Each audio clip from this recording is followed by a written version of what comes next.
Right, so it's kind of lunchtime. So I don't know. So if you've noticed, I've discovered the 4K ultra high def mode on my phone that I use to film. So I've been filming in that. So I don't know if you've noticed. If you're probably watching this on an iPad or a phone, then you probably haven't. But it takes a hell of a lot longer to export the video. It takes a lot longer to upload, and it takes YouTube a hell of a lot longer to process than just plain HD. So is it worth it? I don't know. I thought maybe it would be, because then you get a really good view of my hands, of the equipment. So you know, I kind of see my channel as more than just some gossip channel that, you know, you watch a video once and then you never watch it again because it's irrelevant. Kind of, you know, who knows, in 10 years time someone might have one of these computers and needs a hint, and hopefully it's there that they can get some ideas about how to fix it or how to do something to it. That's the idea anyway. A bit like how you keep computer magazines, but you don't keep the women's gossip magazines, because, oh, yeah. Anyway. So, first of all, I'm making the tape input cable, so we can load something on it from the Mac, from the computer. So in that case, all I need is pin 1 and pin 2. So pin 1 for input. I could also put a record cable on this as well, but am I going to record? Am I going to save something? Maybe, I don't know. But so I'm just going to do pin 1 and 2. Should be nice and simple. So I've got a pre-terminated mono 3.5mm plug. So it's just, well, I think red. I can't remember. I assume the tip is supposed to be negative, because that never changes. It's this here that changes, depending on how many channels you got. So I assume the tip is going to be that one. So that one should be ground. Just put that in there, put that in there. And maybe a little bit of heat shrink. All right, let's double check. So I was wrong. So this is actually ground, and that's the mono audio at the tip. Yeah, okay. So that makes sense because the red is the tip. Okay. All right. A little bit of heat shrink on there, and put this on first. Although, having said that, this is quite thin that I could actually slip that over that way if I forgot. Anyway, all right, let me get this done. Okay, so I probably could have maybe chopped these wires shorter so that the sheath was in there, but I've got some heat shrink on here that I'm just gonna, maybe I will or maybe I won't. Let's see how long. So maybe stick it over like that, so that way it's not interfering with the screw. Yeah, okay. Something like that. Yeah, I still think I should have just maybe cut these shorter so that was there. Oh well, next time. Okay, so here's the tape input cable all ready to go. So I said, yeah, I could have put in also the tape output as well, but yeah, okay. So that one's done. Now for the RGB cable, RGBS+audio.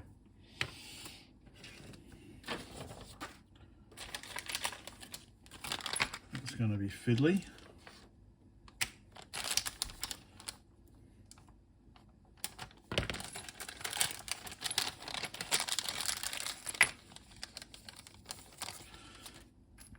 So I've got to have the ground. So the ground has got to be soldered to that basically. And I need to do the same with the audio ground. The audio ground also has to be soldered together there. So I wonder if I should do the ground first, because that's quite separate. So I've got to do the ground on this.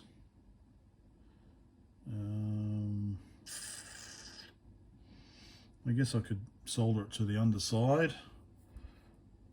Solder it to the underside of that. It won't be in that then, but anyway, that's what you need the flux for. The flux to make sure all the solder sticks. All right, let me figure this out. Right, I think I'm just about prepared to do yet another RGB cable. I'm going to do, ow, that's still hot. I'm going to do, so I've tied the RGB ground to the audio ground, and this is still quite warm, so oops, sorry, close up on my hand. So that's the bit for the DIN plug. You can see they've got a dob of solder on there. That's thanks to the flux. So I'll put some flux on and the solder. So that's where I'm going to solder the ground to, and then I'll put the other DIN thingy-jigs on. So that goes in like that. Solder ground onto there. And then, whoops, I've got a little bit of clear heat shrink on all the cables, and then should be ready to go. So let's see how we go with this. Okay, I think it's done. I think that's probably good enough. Now to do the rest of the DIN plug. And we are done. So we've got, oh, dum, dum, dum. So, yeah, RGBS plus we've got audio shoved in there now as well. So I'll just put the heat shrink on and yeah, do it up.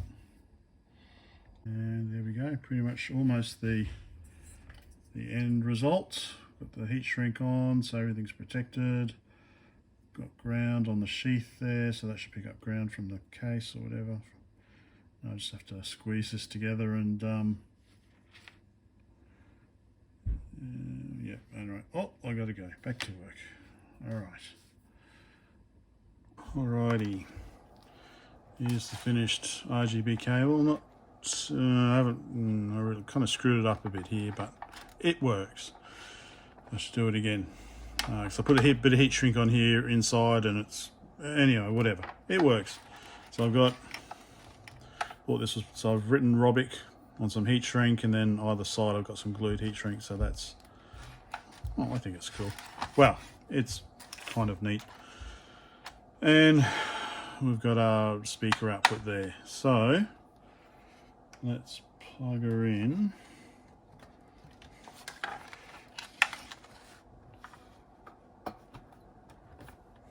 Still need to put it back together. Okay, power's on, yeah. So I want to check the colors, so I've got this from the ZX Spectrum manual. I assume it prints out the colors that are available, so I just want to try that on the screen, and maybe adjust the colors if I have to. So I don't know. Okay, you get the little sound from there still. Well, I've screwed the keyboard back on, but maybe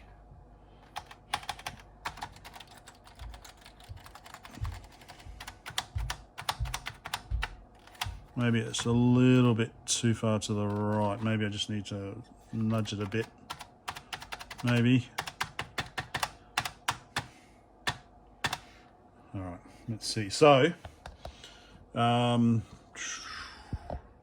reset is pressing the 2 reset buttons and reset.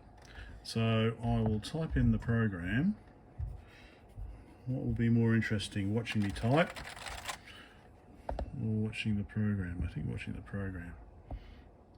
Okay, so mind you, I'm not a Spectrum person, I'm an Amstrad person, so this might take a little bit of getting used to for me. Why is that not? Oh, so Cyrillic. We've got Cyrillic. Back to Latin. But maybe I'll just power off and power back on, I think. Okay. Should it be flashing like that? Oh, the cursor's flashing. Okay, that's better. So 4M. Now, do I press? No, that's an L. No, that's a lowercase l. That's a lowercase l. Symbol shift equals 4. Now, do I have to type 2 or do I get the shortcut key? Let's see if it accepts that. And then symbol shift. No. Colon. This might be a bit painful. There we go. Is there a bright? Maybe not. So no, border. So I might have to type bright. How do I type bright then?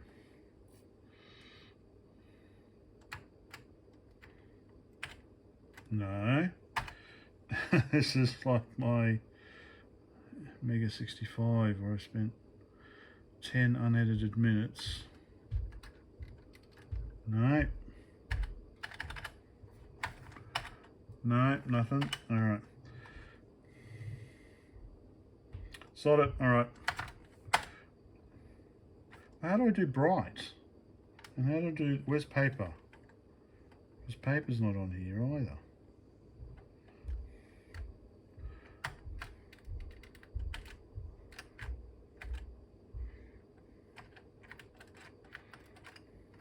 Oh, maybe I have to go to extended mode.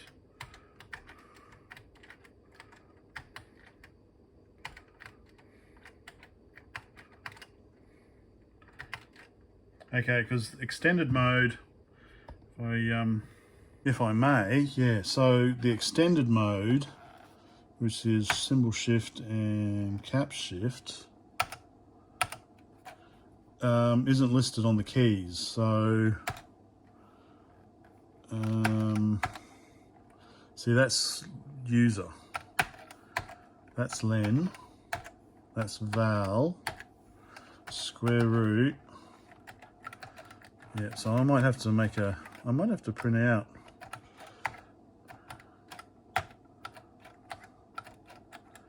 L print, L list, where's bright, in key, that's pi, and that's copy, it doesn't even have anything listed on it, that's nothing. Oh yeah, so comma and that's full stop up here, comma's here.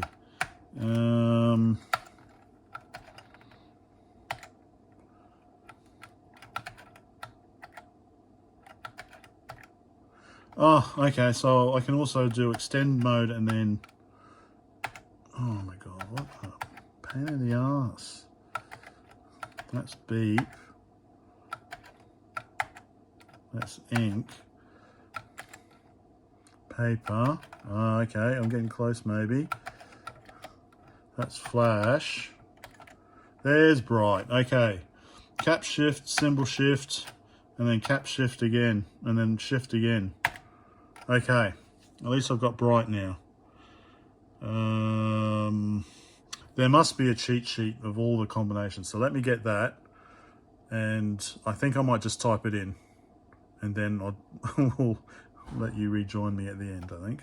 All right, I have my cheat sheet, so I'll try and type this program in, and be back when it's time to run it.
Okay, so I think I'm going to speed this up, but let's give it a run, shall we? Well, that wasn't very fucking impressive. I thought it might print more than that. This shows 8 colours including white and black and the 2 levels of brightness. If your television is black and white, then you should see various shades of grey. Okay, so that should be black.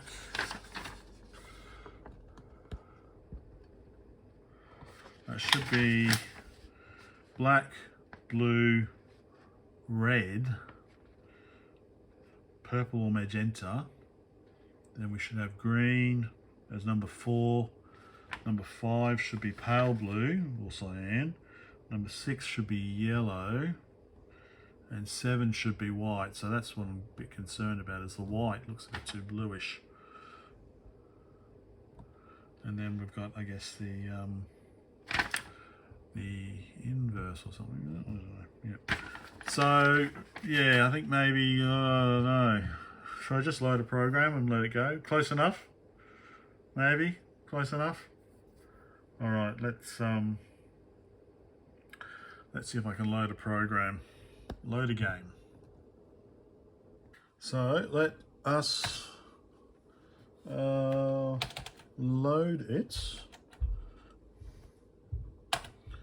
Okay, and then we go up and press play up here. And away we go.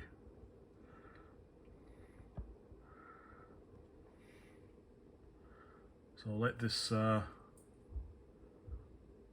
load. I think there's a 128K version as well, because once this loads the 48K version, it says press stop. And I think when I looked at it before, it's still playing on the Audacity, so there might be a better 128K version. Anyway, so I'll let this load. So far so good. I haven't plugged in a joystick. I do have a joystick, but I'll just use the keyboard for this one. Okay, we'll be back. Oh, loading screen. So it does it does have quite a blue tinge, doesn't it? So I think I still need to adjust those potentiometers. I think I've made it a bit too blue. But we've got green, we've got red, so yeah, it's not too bad. We just don't have white, so I'm going to have to adjust them. Anyway, we'll let this load. And so it's loaded. So I quite like this game actually. Blah blah blah blah blah blah blah blah. So I've got the speaker connected as well. So let's see. I think it's Q and A up and down, OP left and right, and space to fire.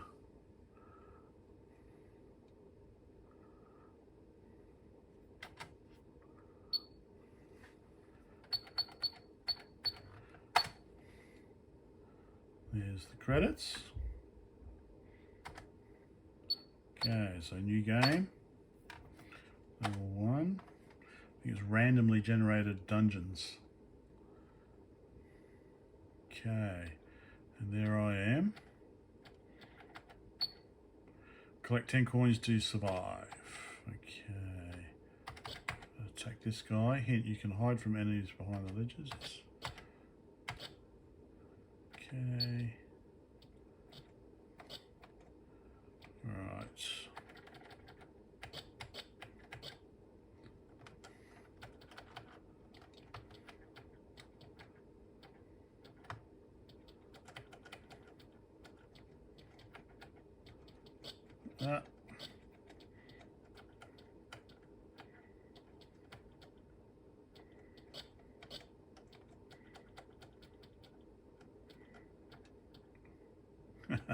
Well, you can't really hide that long, can you?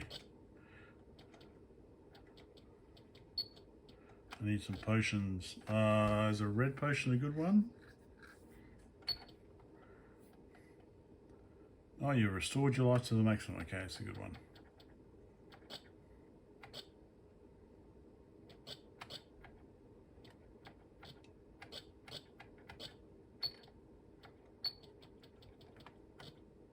Oh, we've got the key.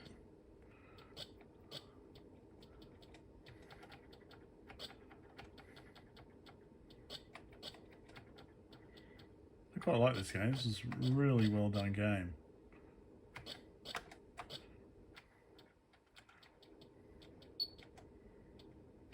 Oh, there's a few coins in here.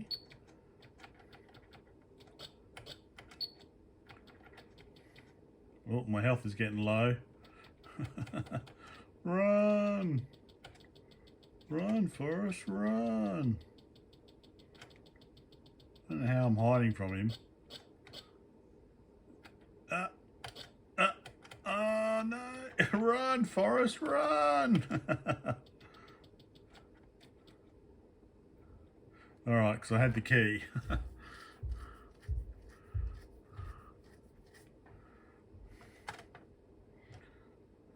Okay, oh, my health is still pretty shit house. I need some potion. Ah! And I am dead. Cool. That's a good game. I quite enjoy playing that. So that's running quite well. Let's say colours maybe are a little bluish. But there we go. Keyboard is, well, keyboard's alright. Obviously they're quite limited with the putting all the characters on there. But yeah. So that's the Robik. Okay. On to something else tomorrow, I think. Well, I still want to I still need to finalize what I'm going to do with the power input. So I'll try. Let's see, it's quite warm here. Actually, that's what I was going to check, wasn't it? I was going to check the how hot it got. So it's been running for an hour, a couple of hours now, actually. So yeah, I can feel some heat from the regulator underneath. Let me find my temperature gauge and let's check. Okay, so we've gutted it. So this one was getting quite warm. 52 degrees.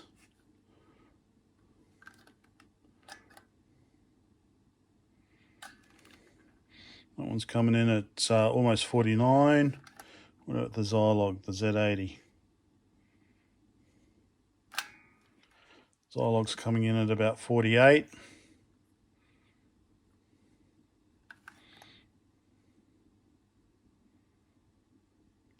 That one's 45. That one's 46. So I guess they are the hottest. We're looking at about 40. Yeah, about 40 for the rest of them. 38, 40. So they are the hottest ones. Looks like the ROMs. A regulator.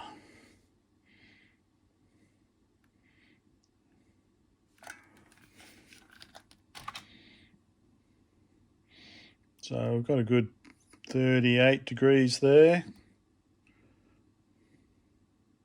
Depending where I hit it. 47, 40, 47 degrees there. Almost 48. That's cooler down there. Obviously warmer up there.